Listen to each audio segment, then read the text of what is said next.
Grâce à ce mécanisme, Peugeot invente le sel-glace.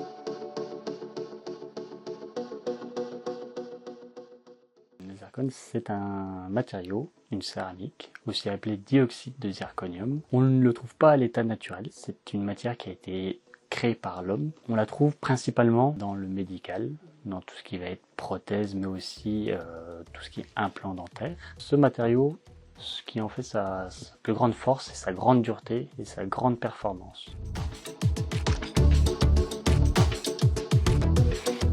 Grâce à ce mécanisme, Peugeot invente le sel-glace.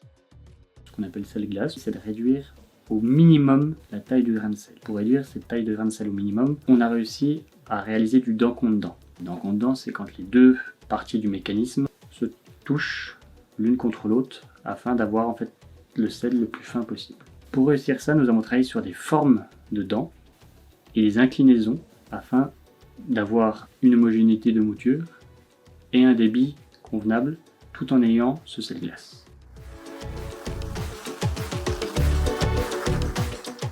Alors sur le marché, il faut savoir qu'il existe énormément de mécanismes à base de céramique, mais cette céramique ne permet pas le dent contre dent. C'est une céramique à base d'alumine qui ne résiste pas autant au choc et au contact. Donc, à l'utilisation, la réalisation d'un potentiel dent contre dent abîmerait, dégraderait le mécanisme et ainsi la mouture. Et donc, avec ces mécanismes à base d'alumine, il n'est pas possible de réaliser du sel-glace.